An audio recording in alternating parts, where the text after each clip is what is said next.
하나님은 영이시니 예배하는 자가 영과 진리로 예배할지니라. 아멘.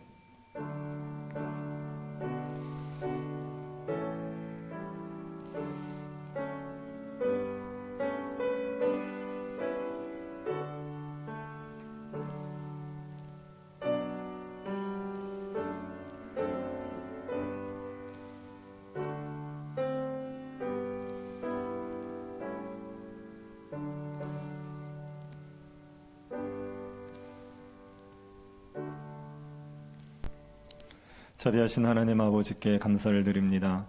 거친 광야를 살아가는 저희들을 주의 날개로 품으시고 날마다 보호하여 주신 것을 감사를 드립니다.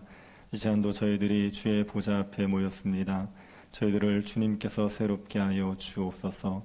우리의 심령들 속에 하나님을 경외하는 마음들을 새롭게 하여 주시고 이 험한 세상에서지만 하나님의 백성으로 살아갈 수 있는 담력을 얻을 수 있도록 은혜 베풀어 주옵소서. 이 시간도 주의 성령이 우리 가운데 함께 하셔서 온전히 주님께만 예배하게 하여 주옵소서. 걸어가신 예수님 이름으로 기도드립니다. 아멘. 찬송가 10장 찬양하겠습니다.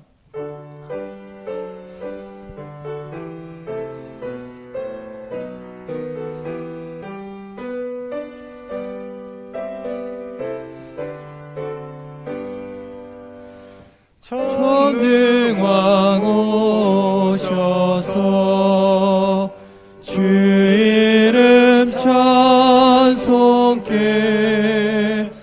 하옵소서. 영광과 권능의 성부여 오셔서 우리를 다스려 주옵소서. 강생한 성자여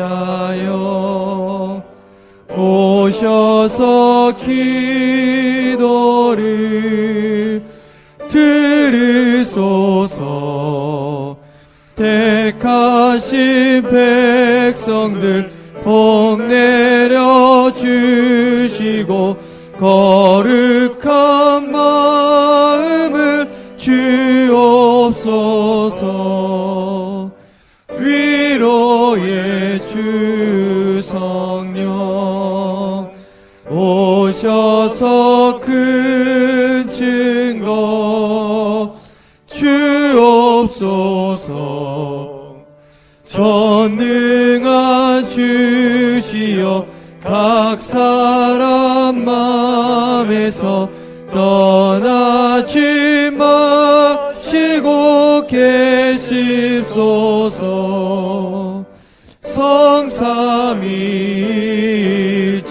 성삼위일체께 한없는 찬송을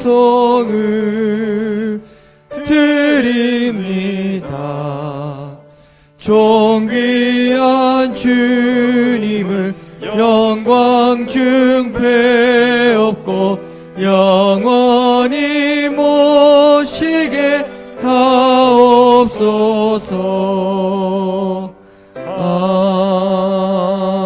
아멘.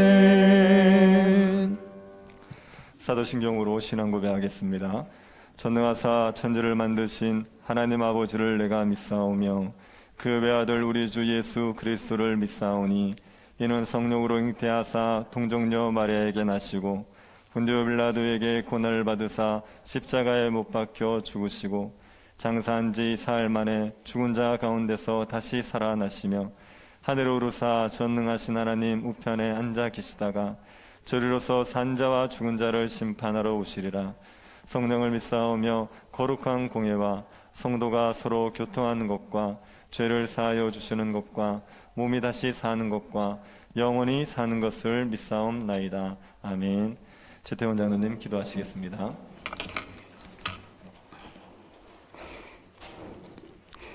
사랑과 은혜가 자비가 풍성하신 하나님 아버지, 죄로 인하여 죽을 수밖에 없던 저희들에게 독생자 예수 그리스도를 보내주시고 십자가의 사랑으로 구원의 은혜를 베풀어 주시고 하나님의 자녀 삼으시며 날마다 주님 품 안에서 살아가도록 인도해 주신 은혜와 사랑에 감사와 찬양과 경배를 드립니다. 코로나 전염병이 확산되는 어려운 환경 속에서도 하나님의 신실한 사랑을 힘입어 주님의 몸된 전에 나와 예배드릴 수 있도록 은혜 내려주시니 참으로 감사드립니다. 이 시간 드리는 예배가 성령 충만한 예배가 되게 은혜 내려주시옵소서. 우리의 영적 눈을 열어주시고 듣는 귀를 열어주시어 살아 역사하시는 하나님의 음성을 듣고 경험하는 생명의 시간이 되게 주님 인도해 주시옵소서. 예배를 통하여 상한 심령이 거룩함으로 회복되게 하여 주옵시고 용서와 화해가 있게 하옵시며 헌신이 있게 하여 주옵소서. 삶 속에서 십자가를 내려놓지 않게 하시고 감사함으로 주님 가신 길을 따라가는 은혜의 시간이 되게 주님 인도해 주시기를 원합니다. 선한 목자 되신 주님, 검이 많고 연약한 죄들을 품어주시고 실만한 물가로 인도해 주신 그 크신 은혜 가운데 살아온 죄들이지만 눈앞에 보이는 욕심과 탐욕으로 인해 말씀대로 살지 못하고 죄악된 세상과 타협하며 헛된 것을 추구하며 살아왔던 죄들의 잘못을 용서하여 주시옵소서. 주님 뜻이 아닌 내 생각과 뜻에 따라 살아왔던 것을 주님 앞에 내려놓고 온전히 회개하게 하여 주옵소서. 십자가만 바라보며 말씀에 순종하는 삶이 되도록 주님 저희들의 심령을 붙들어 주시길 원합니다. 하나님, 말씀을 떠나서는 거듭날 수도 거룩할 수도 주님 계신 천국에 이를 수도 없다고 하셨으니 말씀의 능력을 믿고 말씀에 순종하며 말씀 안에서 살아가는 성도들이 되도록 은혜 내주시길 원합니다.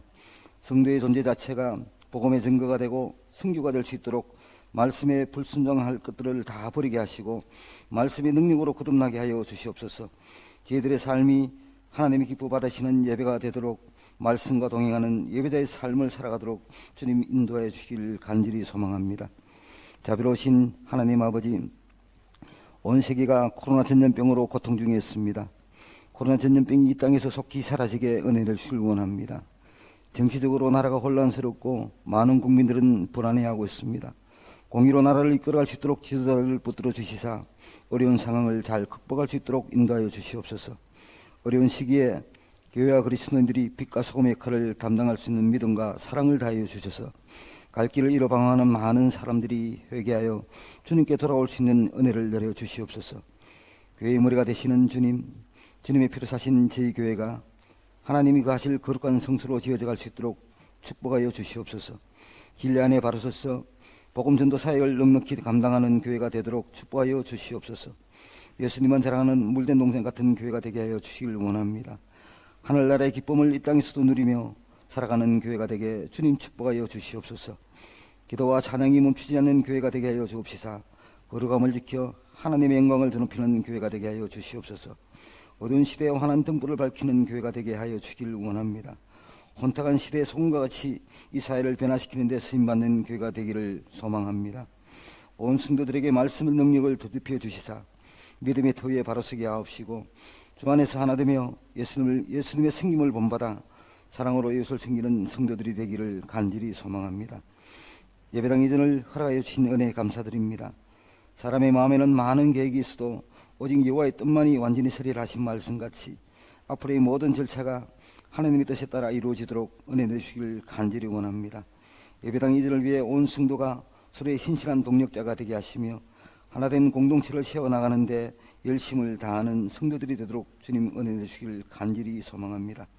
은혜 주님, 이 시간 주님 앞에 무리 숙인 성도들 가운데 경제적 어려움이나 마음의 상처로 낙심하여 염려와 건짐 속에 있는 성도들과 질병으로 인하여 주님의 위로와 치유의 손길을 바라는 성도들도 있습니다. 그들의 무거운 짐을 주님 앞에 내려놓을 때 주님의 은혜로 회복시켜 주시길 간절히 원합니다. 낙심과 절망에서 건져주시는 하나님을 신뢰하고 간구하오니 저들의 기도를 들어 응답하여 주셔서 마음의 평안과 병든 육신을 회복시켜 주시옵소서. 연로하신 어르신들의 육신의 불편함과 외로움도 주님 유라해 주시길 원합니다. 속사람을 날마다 강건케 지켜 주옵시고 말씀 안에서 소망과 기쁨을 얻게 하시며 예배 자리에 함께 할 수 있도록 건강도 지켜 주시기를 간절히 원합니다. 수능을 치르고 진학을 준비하는 수험생들과 취업을 준비하는 청년들을 선하게 인도해 주시기를 원합니다.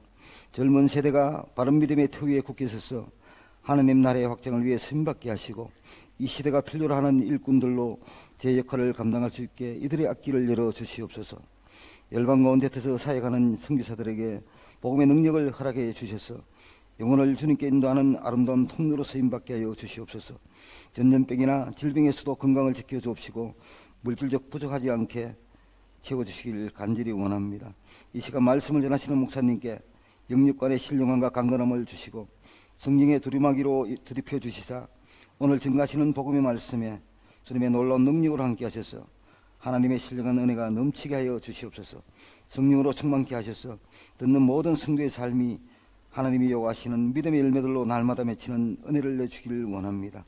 부교육자들도 동일한 은혜를 내려주옵시고 보이지 않는 곳에서 섬기는 손길들을 주님 기억하시사 그들의 섬김을 기쁘게 받아 주시옵소서. 이 시간 드리는 예배가 하나님이 기뻐하시고 선하신 뜻을 분별하여 하나님의 자녀답게 살아가기를 결단하는 은혜의 시간이 되도록 인도하여 주시사 예배를 기쁘게 주님 받아 주시옵소서. 거룩하신 예수 그리스도의 이름으로 간절히 기도드리옵나이다. 아멘.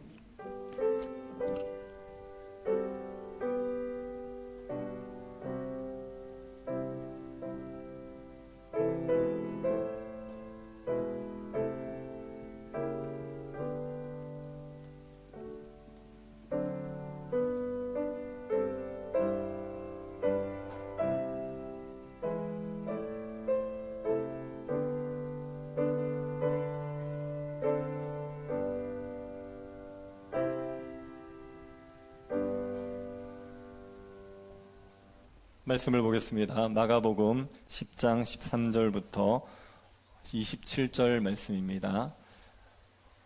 13절부터 27절인데 13절부터 16절까지만 교도하도록 하겠습니다. 마가복음 10장 13절부터 16절입니다. 찾으셨으면 교도하도록 하겠습니다. 사람들이 예수께서 만져주심을 바라고 어린아이들을 데리고 오매 제 아들이 꾸짖거늘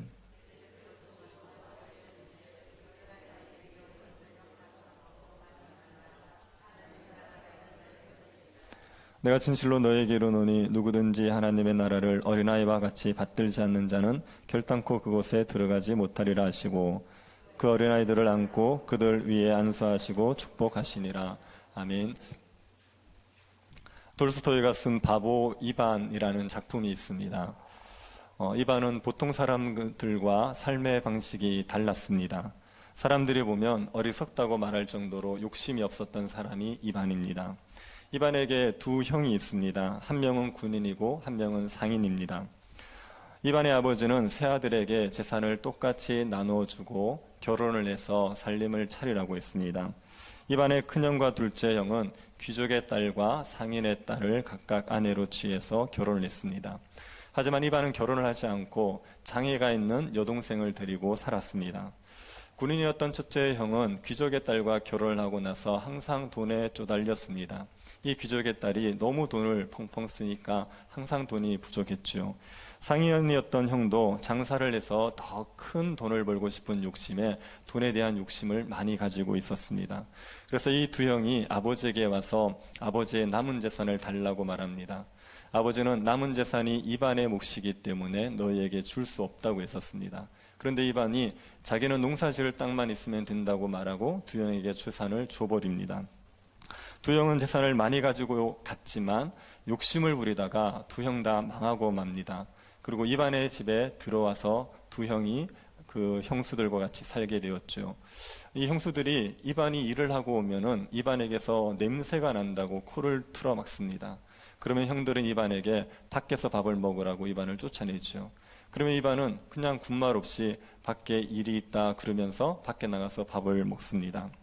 이반은 자신을 무시하는 형들을 그냥 형들에게 화를 내지 않고 그 형들을 같이 집에 살게 하면서 또 두 형들이 다시 재기를 할 수 있도록 도와줍니다. 그래서 이반의 두 형이 나라를 세우고 각각의 나라의 왕이 되었습니다. 이반에게도 왕이 될 수 있는 기회가 옵니다. 이반이 속해 있는 나라에 그 왕의 딸 공주가 병에 걸렸습니다. 그래서 왕이 누구든지 병을 고쳐주면 사유로 삼겠다 그렇게 얘기했습니다.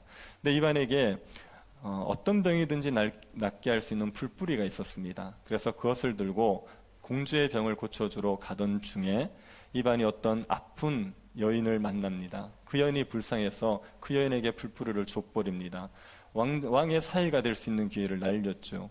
그런데도 불구하고 이반이 공주에게 갔을 때 풀뿌리가 없었는데도 불구하고 공주의 병이 나아버립니다. 그래서 그것 때문에 사이가 되고 나중에 이반도 왕이 됩니다.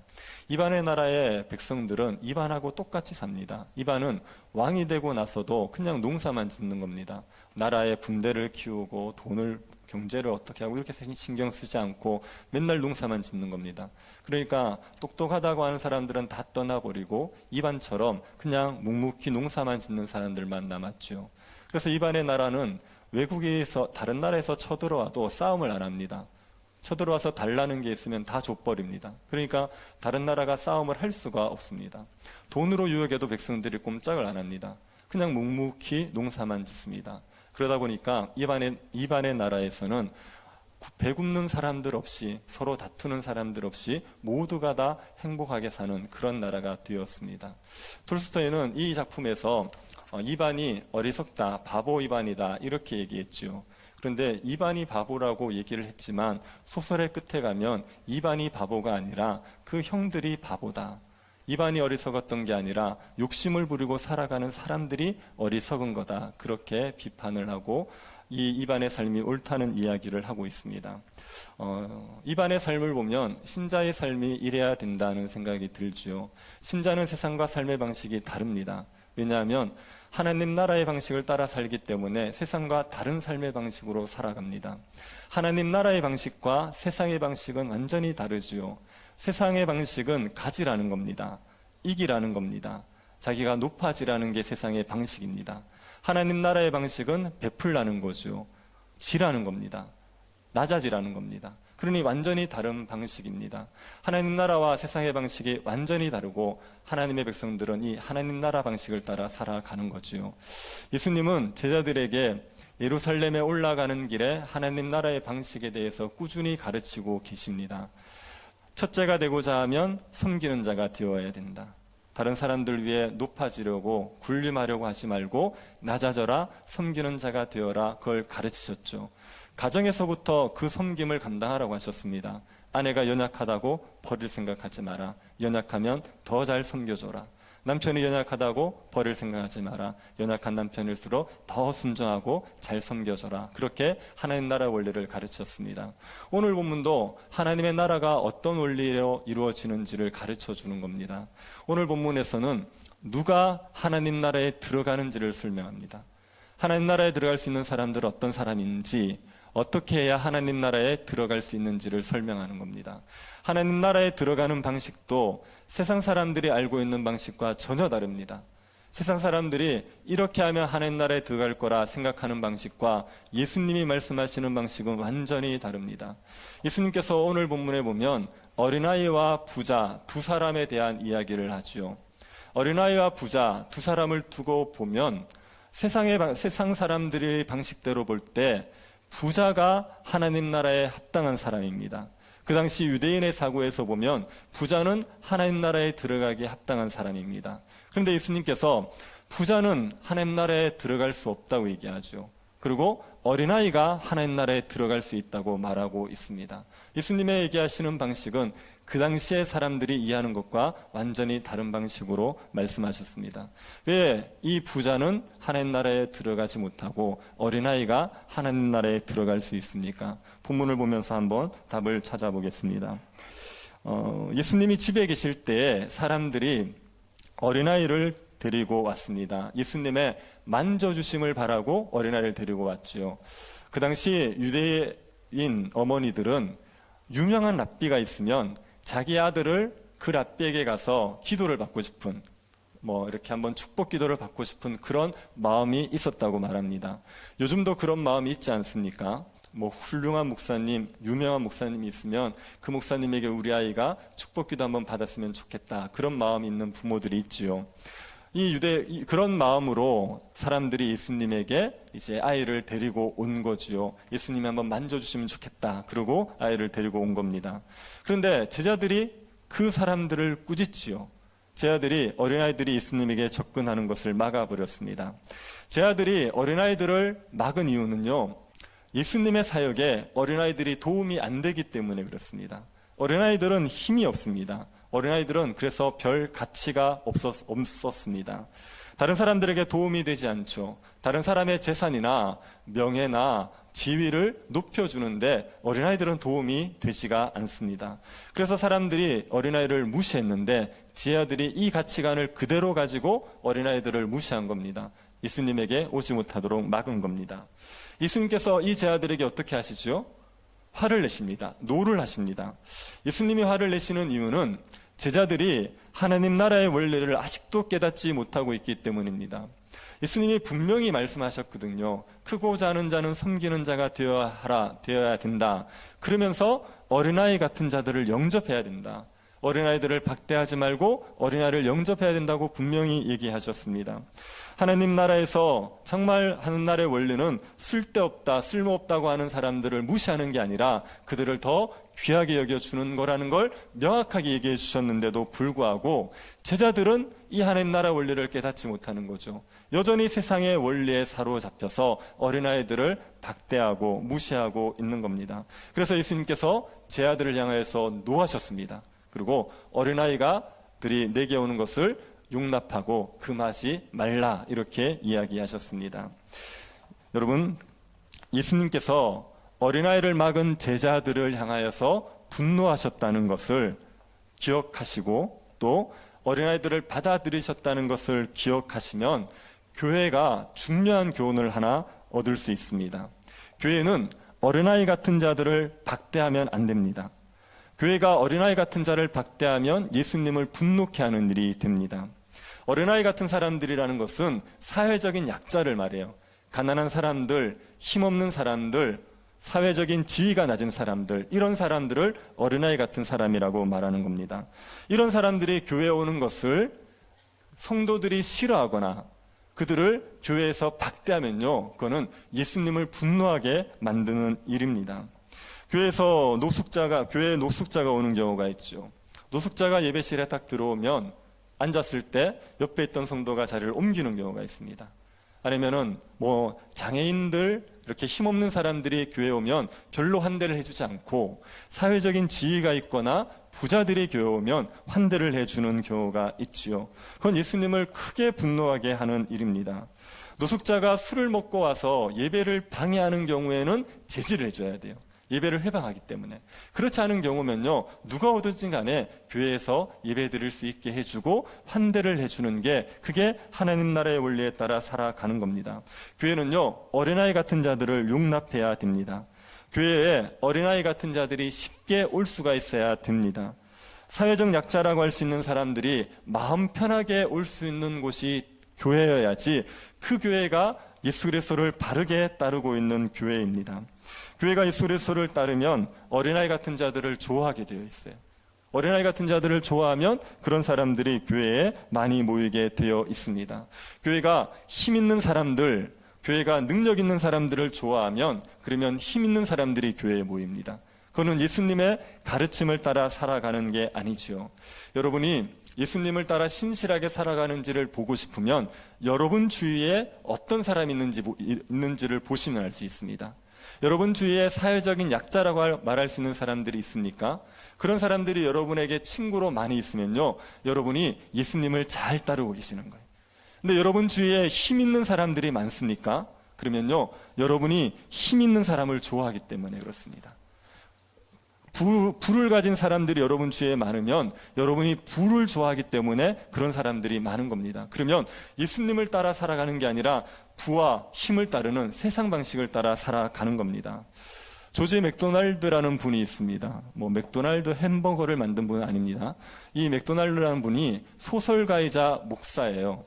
어린아이들에 대한 소설을 많이 쓰신 분입니다. 이분이 이런 말을 했습니다.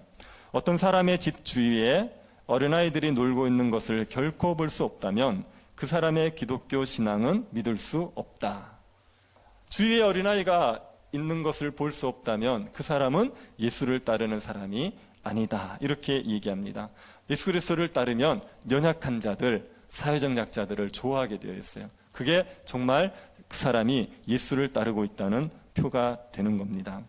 예수님께서 어린아이가 내게 오는 것을 용납하지 말라고 하셨지요.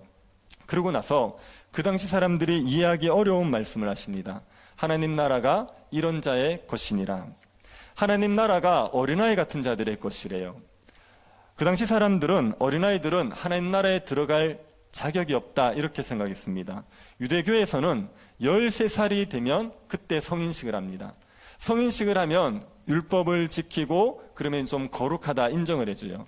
그 전까지는 율법에 따라 살지 않으니까 거룩하다고 인정하지 않습니다. 그러니 어린아이들은 하나님 나라에 들어가기에 합당하지 않은 자들이죠. 근데 예수님이 뭐라 그러십니까? 어린아이 같은 자들이 하나님 나라에 들어가기에 합당하고 하나님 나라가 이런 자의 것이다 이렇게 이야기하셨습니다. 어린아이 같다 얘기할 때 어떤 점을 예수님이 얘기하시는 것 같습니까?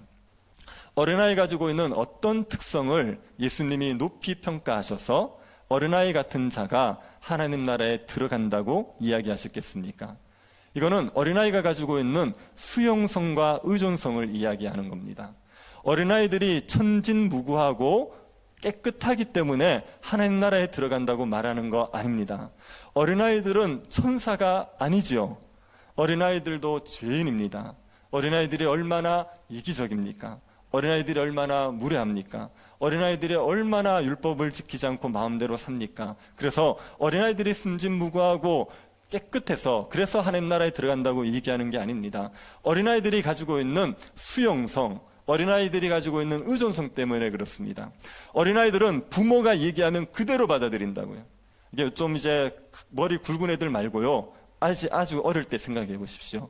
부모가 얘기하면 고지고대로 다 받아들입니다. 애들 어릴 때 부모들이 겁주는 것 중에 하나가 망태 아저씨 아닙니까? 막 울면은 망태 아저씨가 잡아간다 막 그런다고요.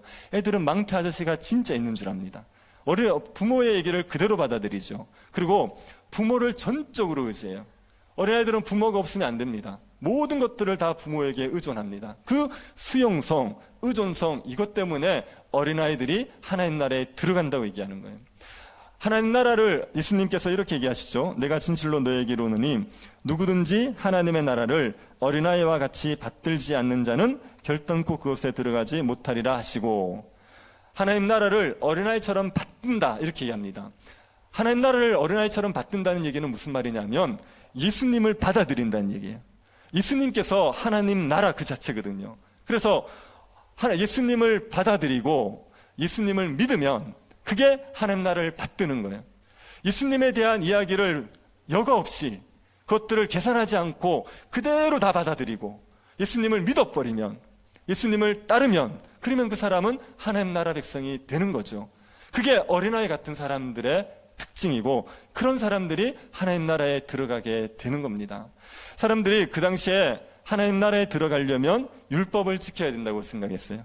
자신들이 열심히 율법을 잘 지켜야지 하나님 나라 백성이 될 수 있을 거라고 생각했습니다.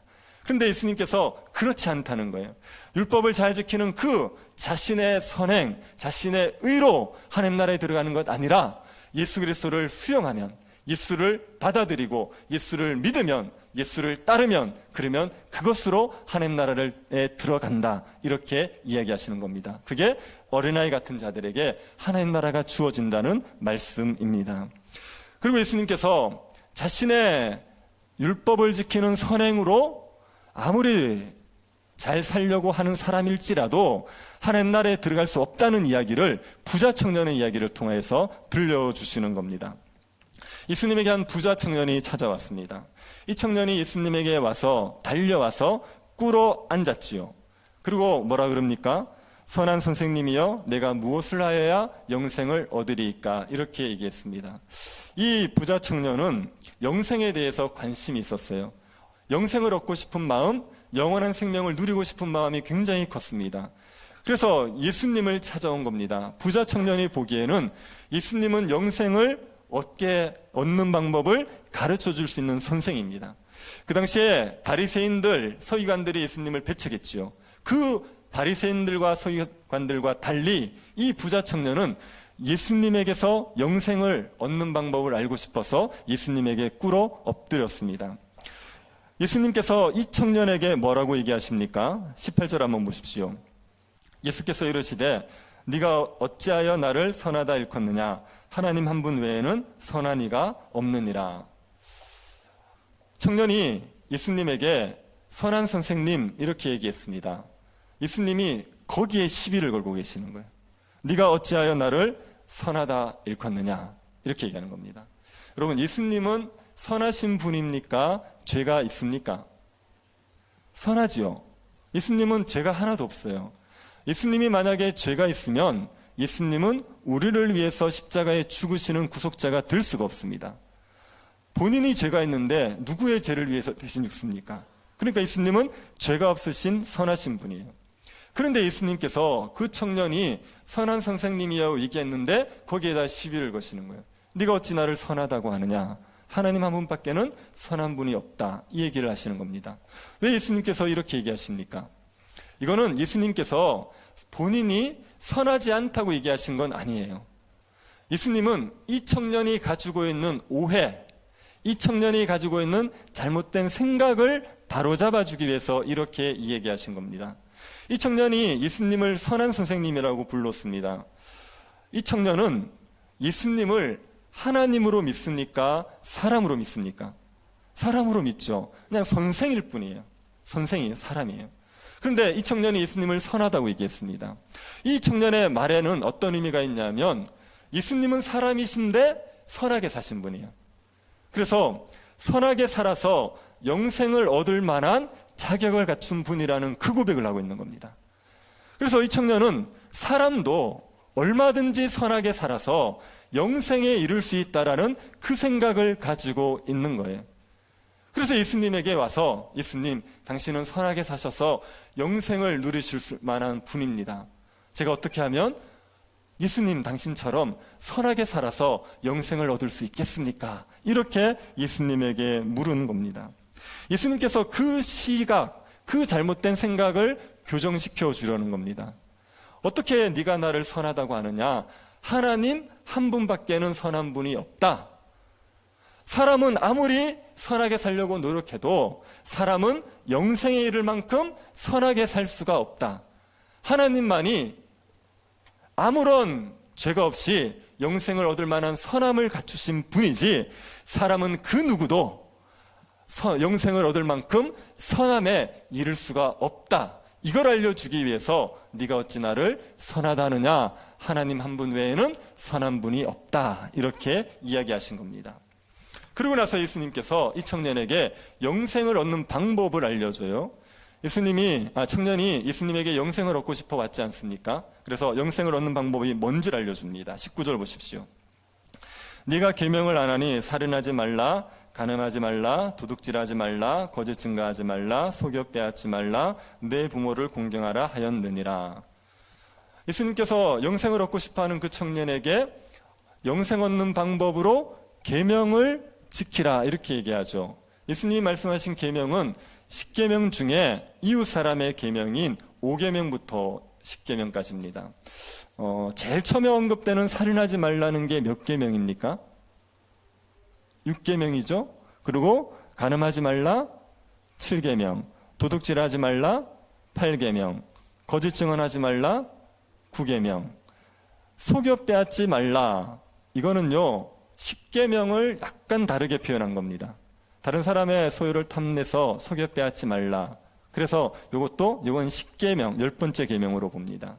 그러고 나서 5번째 계명인 부모 공경을 얘기하죠. 원래는 이제 부모 공경이 제일 먼저 나와야 되거든요. 그런데 부모 공경이 제일 뒤로 빠집니다. 이건 아마도 부모 공경은 장수가 약속되어 있는 계명입니다. 그래서 부모 공경을 제일 뒤에 말함으로 말미암아 영생 얻고 싶어하는 그 청년에게 요 계명들을 잘 지키면 네가 영생 얻는다, 이걸 알려주기 위해서 5계명을 뒤로 뺐을 거라고 추측합니다. 그리고 예수님이 이웃 사람의 계명을 얘기하셨지만 이것만 얘기하신 게 아니라 10계명 전체를 얘기하신 거예요. 이웃 사랑의 계명은 하나님 사랑을 할 때만 가능한 겁니다. 하나님을 사랑하지 않는 사람이 이웃을 사랑할 수 없어요. 그래서 5계명 이하를 얘기하셨지만 1계명부터 4계명까지를 다 포함해서 10계명 전체를 이야기하신 겁니다. 예수님이 영생 얻고 싶어하는 그 청년에게 10계명을 얘기하시는 거예요. 이걸 지켜라, 이렇게 얘기하시는 겁니다. 예수님이 제시하신 이 방식이 영생을 얻는 방식이 맞습니까? 10계명을 잘 지키면 영생을 얻습니까? OX를 한번 얘기해 보시겠습니까? 10계명 잘 지키면 영생을 얻습니까? 못 얻습니까? 헷갈리십니까? 10계명을 잘 지키면요, 다 지키면요, 영생을 얻습니다. 하나님의 심판은 행위대로 이루어져요. 그래서 우리가 선을 행했다, 선을 행한 사람들에게는 영생, 불의를 행한 사람에게는 영벌, 이게 공의로운 겁니다. 하나님의 심판은 공의롭기 때문에 참고 선을 행한 사람에게 영생을 주는 거고요, 불의를 행한 자들에게 영벌을 내리는 겁니다. 모든 사람들은 행위에 따라 심판을 받게 되어 있습니다. 하나님께서 아담이 타락하기 전에 아담과 행위 언약을 맺으시거든요.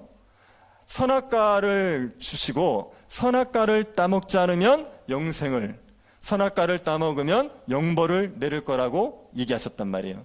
요 행위 언약은 모든 사람들에게 다 포함되는 거예요.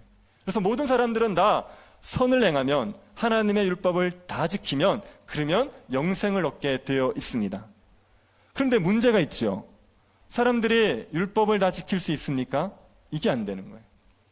영생을 얻을 만한 순종을 하자면 모든 율법을 항상 지키셔야 돼요. 율법에 한 계명도 어기지 않고 다 지키셔야 되고, 단 한 번도 어기지 않고 항상 지켜야 됩니다. 그런데 이걸 누가 할 수 있습니까? 누가 율법을 다 지킬 수 있습니까? 그래서 율법을 다 지키면 영생 얻는 건 맞지만, 율법을 다 지킬 수 없기 때문에 율법을 지키는 것으로는 영생을 얻을 수가 없는 거지요. 그러나 율법을 지키면 영생 얻는다는 것은 맞는 말입니다. 예수님께서 그 청년에게 이렇게 얘기하신 거예요. 율법을 다 지켜라, 그러면 영생을 얻을 거다, 이렇게 얘기하신 겁니다. 이 청년이 율법의 의미를 알고 율법을 영생 얻기 위해서 율법을 어느 정도 지켜야 되는지를 알았다면 이 말을 듣고 어떤 반응을 보이는 게 정상입니까? 저는 율법을 못 지킵니다. 저는 영생 얻을 만큼 율법을 지키지 못했습니다. 이렇게 절망해야 됩니다. 이 말씀은 예수님이 그 청년을 절망하게 하기 위해서 주신 거거든요. 그래서 자신의 죄인됨을 깨닫고 절망하는 마음을 가지고 예수님께 은혜를 구했어야 됩니다. 그런데 이 청년이 뭐라고 얘기합니까? 20절 한번 보십시오. 그가 여짜오되 선생님이여 이것은 내가 어려서부터 다 지켰나이다. 이 청년이 율법 다 지켰대요. 어릴 때부터 율법을 정말 신실하게 지켜서 자기는 율법적으로 흠이 없다, 이렇게 얘기합니다. 이 청년의 말이 맞습니까? 이 청년 율법을 다 지켰습니까? 아니요, 그렇지 않죠. 이 청년은요, 율법이 어떤 의미인지를 모르는 거예요. 예수님의 산상수훈을 안 들은 거죠. 예수님께서 산상수훈에서 율법의 참된 의미를 드러내셨지 않습니까? 살인하지 말라는 율법은 어디까지 포함됩니까? 형제를 무시하고 형제에게 노하고 형제를 멸시하는 것을 금하는 것까지를 포함하는 거예요. 이 청년이 단 한 번도 형제를 무시하지 않았습니까? 단 한 번도 형제에게 노하지 않았겠습니까? 아니, 어떻게 그렇게 살았겠습니까? 간음하지 말라는 것은요, 여자를 보면서 음욕을 품지 않는 것을 포함하죠. 여자에서 음란한 마음을 품는 것조차 간음입니다. 그걸 금하신 거죠. 이 청년이 한 번도 여자를 보면서 음욕을 품지 않았겠습니까? 어떻게 그렇게 살 수 있습니까? 8계명인 도둑질하지 말라는 건요, 다른 사람의 소유를 탐내서 빼앗지 말라는 의미도 있지만요, 이 도둑질하지 말라는 것은 구제하라는 의미도 포함되어 있습니다. 10계명에서 하지 말라는 것은요, 하라는 것을 포함하게 되어 있어요. 하라는 것은 하지 말라는 걸 포함하게 되어 있어요. 그래서 도둑질하지 말라는 얘기는 구제하라는 걸 포함하고 있습니다. 이 청년이 구제를 열심히 한 청년입니까? 그런데 어떻게 그 부가 그렇게 쌓여 있습니까? 가난한 사람들이 그렇게 많았을 텐데 그 주위에 있는 가난한 사람들을 다 돌봤다면 어떻게 그렇게 많은 부를 쌓아둘 수 있었겠습니까? 그럼 이 청년은 8계명을 제대로 지킨 게 아니죠. 이 청년이 율법을 정말 알았다면, 그러면 자기가 율법을 지키지 못했다는 걸 인정할 수밖에 없는 거예요.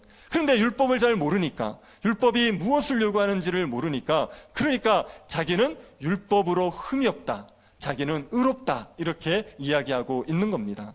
그럼 오늘날 이런 청년, 이 청년 같은 사람이 얼마나 많습니까? 사람들이 자기의 죄인됨을 고백하지 않습니다. 사람들이 예수를 믿지 않는 가장 큰 이유 중에 하나는요, 자신의 죄인됨을 인정하지 않기 때문이에요. 자기의 죄인됨을 인정하지 않고 하나님의 심판이 있다는 걸 인정하지 않으니까 예수를 믿을 필요가 없죠. 자기가 죄인이어서 하나님의 진노를 받을 자라는 걸 알아야 예수를 받아들이게 되는데, 그런데 자기의 죄인됨을 인정하지 않으니까 굳이 예수를 받아들이지 않아도 살아가는 데 문제가 없는 겁니다. 사람들은 스스로 의롭다고 생각하고 있습니다. 사람들에게 당신이 죄인입니까? 이렇게 물으면요, 대부분의 사람들이 죄인이라는 것까지는 인정해요. 제가 죄인입니다, 나쁜 사람입니다, 이건 인정합니다. 근데 뭘 인정하지 않냐면요, 지옥 갈 만한 죄인이라는 걸 인정하잖아요. 자기는 지옥 갈 만큼 흉악한 죄인입니다, 이걸 인정할 수가 없습니다. 아니, 법을 어겨서 감옥에 갔다 온 적이 있습니까? 아니, 무슨 자기가 대단한 나쁜 짓을 했기 때문에 지옥 가야 되냐, 이렇게 생각하는 거죠.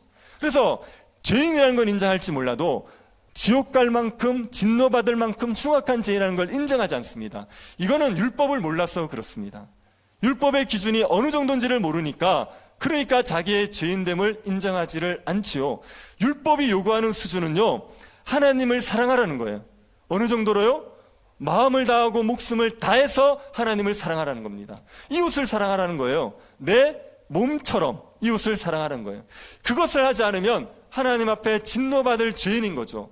하나님의 심판을 받을 수밖에 없는 흉악한 죄인이죠. 그런데 그 율법을 모르니까 자기는 스스로 의롭다고 생각하는 겁니다. 자기는 진노받을 만한 죄인 아니고 그래도 천국 갈 만한 사람이지 않겠느냐, 이런 생각을 하는 거죠. 이 청년은 율법을 몰라요. 그러다 보니까 하나님 앞에서 자기가 율법으로 흠이 없다, 이렇게 생각하고 예수님 율법을 다 지켜 행하라고 얘기하니까 저는 다 지켰습니다, 이렇게 이야기하는 겁니다. 예수님이 이 청년을 사랑하셨습니다. 이 청년은 무지하기도 하고 그리고 여전히 죄인이기도 하죠. 그런데도 영생을 얻고 싶은 마음을 가지고 있지 않습니까? 그리고 율법을 나름대로 열심히 지켰지 않습니까? 그걸 보고 예수님이 이 청년을 되게 사랑하셨어요. 그래서 이 청년을 정말 돕고 싶어서 이 청년이 영생을 얻기를 바라는 마음에서 예수님께서 21절을 얘기하십니다. 21절 보십시오. 예수께서 그를 보시고 사랑하사 이르시되 내게 아직도 한 가지 부족한 것이 있으니 가서 내게 있는 것을 다 팔아 가난한 자들에게 주라. 그리하면 하늘에서 보화가 내게 있으리라. 그리고 와서 나를 따르라 하시니. 예수님이 청년에게 한 가지 부족한 것이 있다고 말했습니다. 이 청년은 영생을 얻기 위해서 율법을 다 지켰어요, 나름대로. 도둑질도 하지 않고 살인도 하지 않고 가름도 하지 않고 열심히 살려고 애를 썼습니다. 그런데 예수님께서 그 청년에게 너에게 한 가지가 부족하대요. 영생을 얻기 위해서 한 가지가 부족하대요. 한 가지가 부족하다고 말하고 나서 두 가지를 하라고 요구하세요. 첫 번째는 재산을 다 팔아서 가난한 자에게 줘라. 그리고 두 번째는요, 나를 따르라. 네가 지금 영생을 얻기에 한 가지가 부족한데, 그렇게 얘기해 놓고는 예수님이 두 가지를 하랍니다. 재산을 팔아라, 재산을 다른 사람에게 줘라, 그 다음에 나를 따르라. 이 두 가지를 요구했습니다. 예수님께서 이 청년에게 한 가지 부족한 게 있다 그랬는데, 그러면 예수님이 하라고 한 두 가지 중에 어느 걸 해야 되는 겁니까? 어느 게 영생을 얻기에 꼭 이 청년이 해야 될 일입니까? 재산을 팔는 게 영생을 얻기 위해서 꼭 해야 되는 겁니까? 예수님을 따르는 게 영생을 얻기 위해서 꼭 해야 되는 겁니까? 예, 예수님을 따르는 거죠. 이 청년이 재산을 다 나눠준다, 가난한 자에게 다 나눠준다고 해도 그것 가지고 영생을 얻을 수 없습니다. 그렇게 영생이 주어지지 않죠. 이 청년이 해야 될 건 뭡니까? 예수님을 따르는 거예요. 예, 영생을 얻기 위해서 뭔가를 자꾸 하려고 하지 말고, 영생을 얻기 위해서 율법을 다 지키려고 하지 말고, 영생을 얻기 위해서 예수님을 따라야 되는 거예요. 예수님을 믿어야 되는 겁니다. 예수님을 받아들이고 예수님을 믿으면, 그러면 영생은 선물로 주어지게 되는 거죠. 그러니까 네가 재산을 다 팔아라, 이걸 요구하시는 게 아니라 뭘 요구하시는 겁니까? 나를 따르라, 이걸 요구하시는 겁니다. 그러면 재산은 왜 팔라 그럽니까? 왜 나눠주라 그럽니까? 예수님을 따르기 위해서는 뭘 해야 되냐? 자기가 가진 모든 것들을 버려야 되거든요. 예수님을 따르기 위해서는 자기에게 가장 소중한 것이 있으면 안 됩니다. 예수님을 위해서라면 자기의 가족도, 자기의 재산도, 자기의 목숨까지도 버릴 수 있어야지, 그래야 예수님의 제자가 될 수가 있습니다. 이 청년에게 제일 중요한 건 뭡니까? 재산이란 말이에요. 재산을 잃을 수가 없습니다. 이걸 놓칠 수가 없어요. 그 청년에게 얘기하는 겁니다. 네가 나를 따라야 되는데 그러자면 제일 걸림이 되는 게 그 재산이라고. 그러니까 그 재산을 버려야 된다고. 그 재산을 포기해야 된다고. 그래야 나를 따를 수 있고 나를 따를 수 있어야 그래야 영생을 얻을 수 있다고 이야기하시는 겁니다. 예수님의 그 말씀을 듣고 청년이 어떤 반응을 보입니까?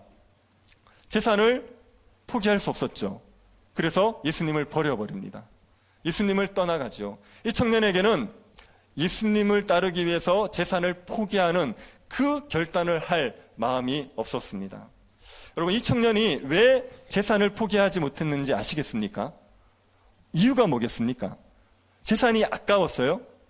아니요. 재산이 아까운 문제가 아닙니다. 이거는요, 예수님이 안 믿어져서 그래요. 예수님에 대한 믿음이 없어서 그래요. 예수님이 그 청년에게 뭘 약속하셨습니까? 네가 재산을 버려라. 그러면 뭘 준다고요? 재산을 버리고 나를 따르면 영생을 주신대요. 그리고 재산을 버리면 하늘에서 보화가 쌓일 거라고 얘기했어요. 영생을 얻고 보화가 하늘에 쌓입니다. 예수님의 이 말씀이 참이라고 믿어보십시오. 재산을 버리겠습니까? 못 버리겠습니까? 이러면 버리죠. 정말 예수님이 영생을 주시고 예수님을 따르면 영생을 얻고 재산을 버렸지만 하늘의 보화가 쌓인다는 걸 믿어버리면 그러면 이걸 버릴 수 있는 겁니다. 그런데 이 청년은 그 믿음이 없었던 거예요. 예수님이 안 믿어지는 거예요. 예수님이 주시는 영생이 믿어지지 않고 예수님이 말씀하시는 것들이 믿어지지 않는 겁니다. 그러니까 재산을 포기하지 못해서 예수님을 떠나게 됐던 겁니다. 여러분, 어린아이 같은 자와 부자 청년의 결정적인 차이가 여기에 있습니다. 어린아이 같은 자들은요, 예수님이 말씀하시면 그대로 받아들인다고요. 예수님이 영생을 주신다, 아멘. 예수님이 하늘의 보화가 쌓일 거다, 아멘. 이게 된단 말이에요. 근데 부자 청년, 이 사람들은요, 그게 안 되는 거예요. 예수님의 말씀이 그대로 받아들여지지가 않는 거예요. 그러니까 자기가 가지고 있는 것들을 포기할 수가 없습니다. 예수님이 믿어지지 않으니까. 그래서 어린아이 같은 자들은 하나님 나라에 들어가지만 부자 청년 같은 자들, 그렇게 예수 그리스도를 그대로 받아들이지 못하고 자기의 것 가지고 뭔가를 하려는 자들, 이런 사람들은 하나님 나라에 들어갈 수가 없는 거죠. 예수님이 부자 청년이 떠나고 나서 부자가 하나님 나라에 들어가기 얼마나 어려운지 얘기하죠. 23절 보십시오. 재물이 있는 자는 하나님의 나라에 들어가기가 심히 어렵도다. 어느 정도로 어렵습니까? 낙타가 바늘길을 통과하는 게요, 부자가 하나님 나라 들어가는 것보다 더 쉬울 거라 얘기했어요. 낙타는 바늘길을 절대 통과하지 못합니다. 이 얘기는요, 부자는 절대로 하나님 나라에 못 들어간다, 이렇게 들리지요. 부자가 하나님 나라에 들어가기 어려운 이유는 재물을 포기하지 못해서 그렇습니다. 제가 더 정확하게 말씀드리면요, 부자는 재물을 포기하기 어려운 게 아니라 예수를 믿기가 어려워요. 부자들은요, 이미 가진 게 너무 많아요. 이 복음 없어도 살만합니다. 굳이 예수 안 믿어도요, 사는데 큰 어려움 없어요. 그러니까 부자들은 이 재물을 포기할 만큼 예수 그리스도에 대한 믿음을 가지기가 굉장히 어렵습니다. 삶이 좀 어렵고 힘든 사람들은 예수님에 대한 이야기를 들으면 환영하게 되어 있어요. 복음을 들으면 너무 좋습니다. 그래서 예수를 믿고 따르기가 쉽지만 부자들은 이미 가진 게 너무 많기 때문에 그 많은 것들 때문에 예수님에 대해서 별 관심 없습니다. 영생요? 죽어서 천국요? 아니요, 이 땅이 천국인데요, 뭔 그런 걸 바라겠습니까? 그러니까 이것들을 포기할 만큼 그렇게 예수님에 대한 관심이 없고 그런 믿음을 못 가지는 거예요. 그래서 부자들은 하나님 나라에 들어가기가 정말 어려운 겁니다. 그러면 부자들은 절대로 하나님 나라 못 들어갑니까? 그렇진 않죠. 27절 보시겠습니까? 예수께서 그들을 보시며 이르시되 사람으로는 할 수 없으되 하나님으로는 그렇지 아니하니 하나님으로서는 다 하실 수 있느니라. 부자가 하나님 나라 들어가는 것을 사람은 못합니다. 사람은 절대로 예수를 믿고 재산을 포기하는 일을 할 수가 없어요. 그런데 그 일을 누가 하실 수 있느냐? 하나님은 하실 수가 있어요. 하나님이 하실 수 있다는 얘기는 하나님이 부자들에게도 믿음을 주실 수 있다는 얘기입니다. 부자들이라도 예수를 믿게 할 수 있어요. 성령이 역사하셔서 부자도 예수를 믿고 재물보다도 예수를 더 귀하게 여기고 예수를 따르는 재물을 버리고라도 예수를 따르는 일을 부자들도 얼마든지 할 수가 있습니다. 하나님이 역사하시면. 그 대표적인 예가 누굽니까? 삭개오예요. 삭개오는 세리장이거든요. 얼마나 돈이 많습니까? 그런데 그 삭개오가 예수님을 자기 집에 초대합니다. 그리고 예수님을 만나고 나서 뭐라 그러죠? 자기의 재산의 절반을 간 사람에게 줘버리겠다. 토세한 게 있으면 4배를 갚아주겠다. 이건 재산 거의 다 나눠주겠다는 얘기입니다. 그렇게 삭개오가 재산을 포기했어요. 왜요? 삭개오가 예수님에 대한 믿음이 생긴 거예요. 그래서 예수님이 돈보다 훨씬 좋은 겁니다. 그러니 굳이 돈을 붙들고 있으면서 멸망받을 이유가 없죠. 그래서 예수님을 따르기 위해서 재물을 포기했습니다. 부자들이라도 성령께서 역사하시면 예수를 믿게 되고, 그러면 재물을 버리고 예수를 따름으로 영생을 얻을 수가 있습니다. 여러분, 하나님의 나라는요, 어린아이 같은 자들이 들어가는 거예요. 부자들 자기의 어떤 공로나 어떤 행위로서 하나님 나라에 들어가려는 자들은 다 실패하게 되어 있습니다. 그저 하나님 나라에 들어갈 수 있는 유일한 방법이 뭐냐? 예수님을 받아들이는 것밖에 없어요. 예수님을 믿는다는 건 예수님을 따른다는 얘기예요. 예수님을 믿으면, 예수님을 따르면, 그러면 하나님 나라의 백성으로 들어가서 하나님 나라의 복을 누리게 되어 있습니다. 우리는 율법을 다 지킬 수 없죠. 하지만 예수님은 율법을 다 지키신 분이에요. 그래서 그 율법을 다 순종하신 예수 그리스도를 받아들이면 그 예수 그리스도의 의의 공로가 우리에게 선물로 주어져서 우리가 조건 없이 자격 없는 우리들도 하나님 나라 백성이 될 수가 있습니다. 여러분이 하나님 나라 들어가기 위해서 많은 걸 하셔야 된다고 생각하지 마십시오. 예배를 열심히 잘 참석해야 하나님 나라에 들어가는 것 아닙니다. 봉사를 해야지 하나님 나라에 들어가는 것 아닙니다. 여러분이 하는 헌금이 하나님 나라 들어가는데 도움이 되는 것 아닙니다. 어떤 행위도 하나님 나라 들어가는데 상관이 없습니다. 어린아이처럼 예수를 받아들이는 것만, 어린아이처럼 예수를 믿는 것만이 우리가 하나님 나라 들어가게 만들어 주는 겁니다. 겸손히 정말 여러분의 생각들을 내려놓고 예수 그리스도를 받아들이십시오. 여러분은 예수님을 믿으셨습니까? 예수님을 따르십니까? 여러분이 예수님을 믿고 따르는지를 알 수 있는 가장 명확한 게 있습니다. 여러분에게 예수 그리스도보다 귀한 게 있는지 없는지를 보십시오. 여러분의 삶에 예수 그리스도보다 귀한 게 있으면 아직 예수를 믿는 게 아닙니다. 그러면 여러분이 예수님을 따르고 있는 게 아닙니다. 다 버리고 주를 쫓아야 되는데, 그런데 예수 그리스도보다 더 귀한 게 있다는 이야기는 아직도 예수님의 가치를 모른다는 얘기예요. 그거는 예수님을 믿고 있는 게 아닙니다. 내가 가지고 있는 재산이든, 내가 가지고 있는 지위든, 내가 가지고 있는 명예든, 내 생명이든 그 무엇보다도 예수 그리스도가 귀하다는 고백이 나오면, 그러면 그게 진짜 예수를 믿은 거예요. 그 사람이 정말 예수를 따르는 자입니다. 그런 사람들은 주를 위해 버려야 되면요, 미련 없이 버릴 수 있어요. 실제로 우리가 예수를 믿는다고 해서 다 버려야 되느냐? 그렇지 않습니다. 그렇지 않지만, 그러나 우리의 삶에 그 어떤 것도 예수보다 중요한 게 있으면 안 됩니다. 그게 있으면 우리는 아직도 예수님의 가치를 모르는 거고 예수님을 믿지 않는 겁니다. 여러분의 삶에 예수님이 가장 귀한 분이십니까?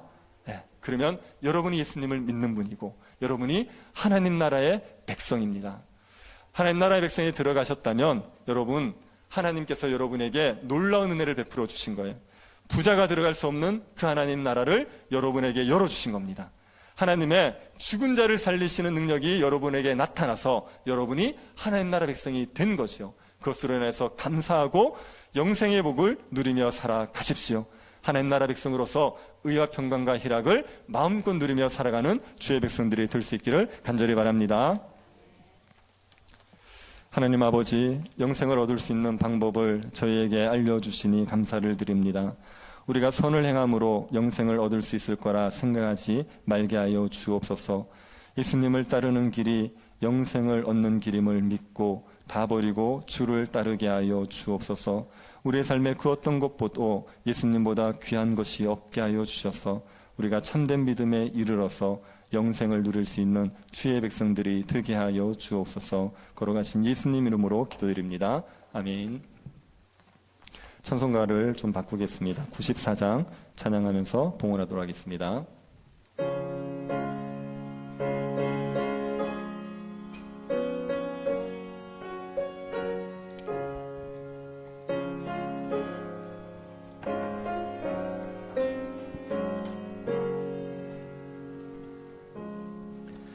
주 예수보다 더 귀한 것은 없네. 이 세상 부귀와 바꿀 수 없네.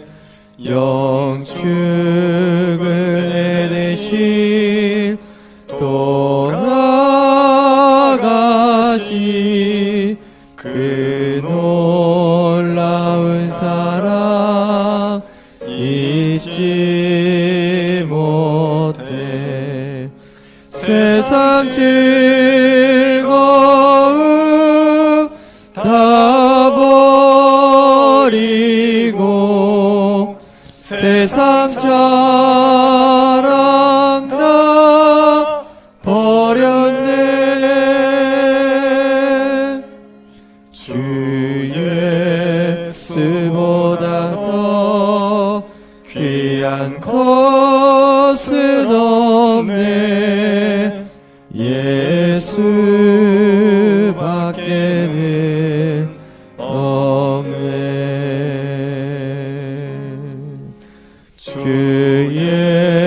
예수보다 더 귀한 것은 없네. 이 세상 명예와 바꿀 수 없네. 이전에 즐기던 세상 일도 주 사랑하는 마음 뺏지 못해. 세상 즐거움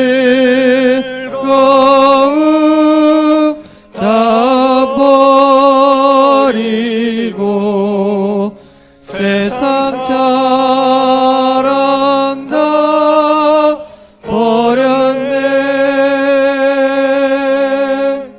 주 예수보다 더 귀한 것은 없네. 예수밖에는 없네. 주 예수보다 더 귀한 것은 없네. 이 세상 행복과 바꿀 수 없네. 유혹과 핍박이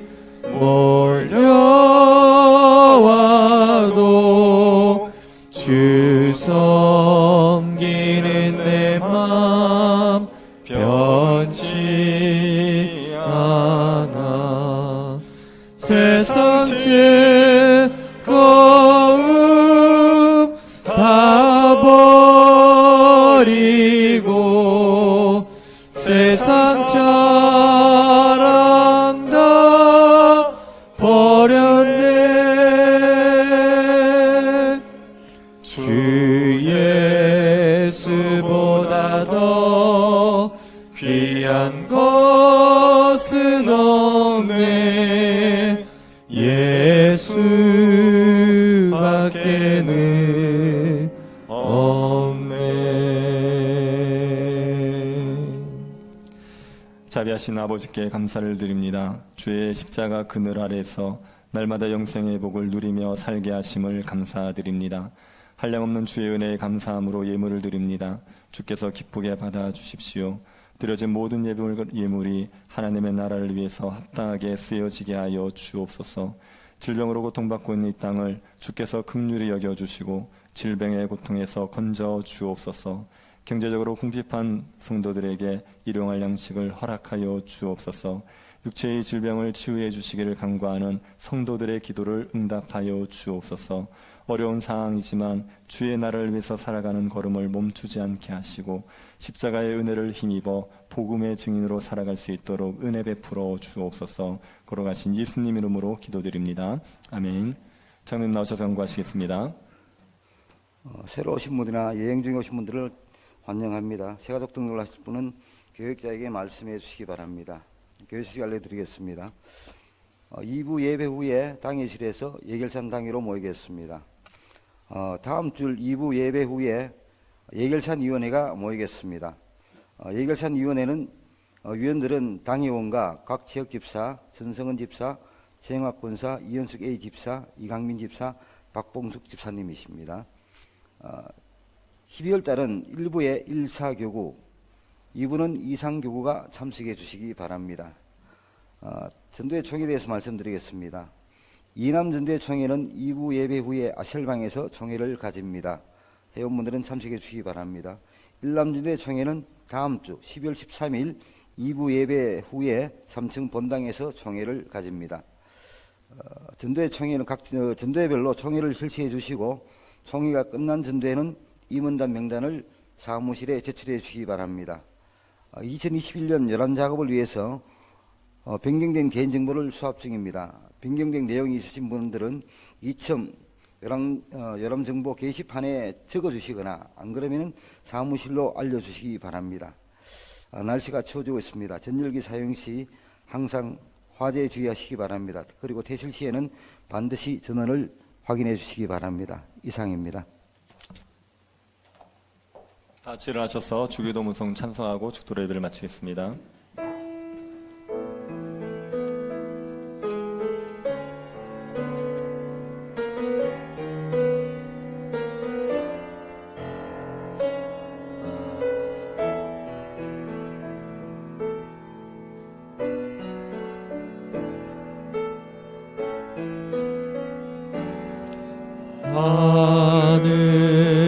하늘에 계신 아버지 이름 거룩하사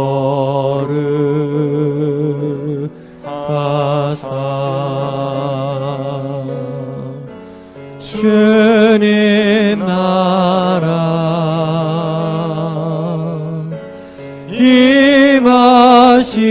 임하시고 뜻이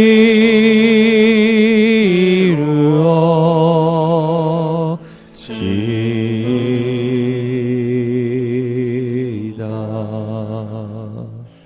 일용할 양식 주시고 우리들의 큰 죄 다 용서하옵시고 또 시험에 들게 마시고 악에서 구원하소서. 대개 주의 나라 주의 권세 주의 영광 영원히